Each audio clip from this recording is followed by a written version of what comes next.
Bismillahirrahmanirrahim. Assalamualaikum warahmatullahi wabarakatuh. Perkenalkan, nama saya Putri Nabila Masa dari kelas PAI 1F dan dari kelompok 2. Di sini saya akan presentasikan mengenai sistem pendidikan Islam di Indonesia. Menurut Kamus Besar Bahasa Indonesia, pengertian sistem yaitu seperangkat unsur yang secara teratur dan saling berkaitan sehingga mencapai suatu totalitas. Sedangkan jika dikaitkan dengan pengertian dan tujuan pendidikan Islam, dapat kita pahami bahwa sistem pendidikan Islam di Indonesia yaitu seperangkat unsur yang terdapat di dalam pendidikan, yang mempunyai seperangkat unsur yang terdapat di dalam pendidikan yang berorientasi terhadap ajaran agama Islam yang saling berkaitan sehingga mencapai suatu kesatuan atau tujuan. Nah, di Indonesia terdapat 3 sistem pendidikan. Yang pertama ada sekolah.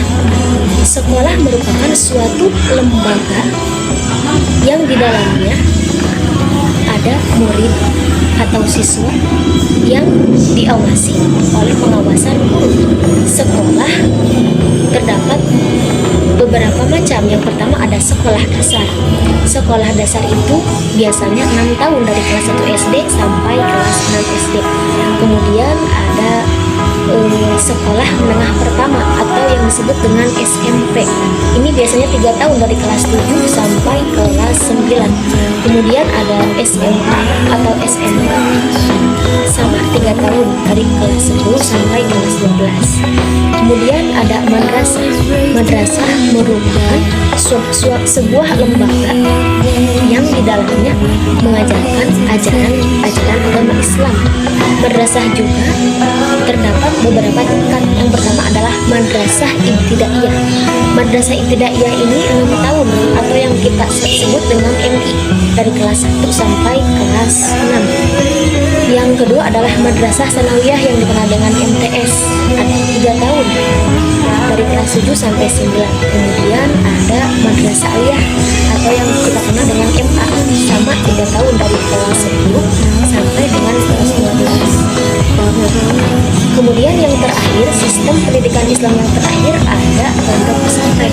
Pondok pesantren merupakan sebuah lembaga pendidikan Islam yang di dalamnya terdapat dari santri, bangunan asrama untuk pondok, dan kitab-kitab yang menerangkan mengenai ajaran-ajaran agama Islam. Biasanya pondok pesantren merupakan memiliki aturan-aturan tertentu. Pondok pesantren biasanya ada yang membuka sekolah, ada pula yang tidak membuka sekolah. Ini tergantung bagaimana pondok pesantrennya. Kemudian keistimewaan dalam sistem pendidikan Islam di Indonesia, yang pertama untuk membentuk kepribadian Islam di setiap murid atau siswa. Yang kedua untuk meningkatkan keterampilan siswa dari segi keislamannya dalam berpendidikan. Dan yang terakhir agar menjadi manusia yang bermanfaat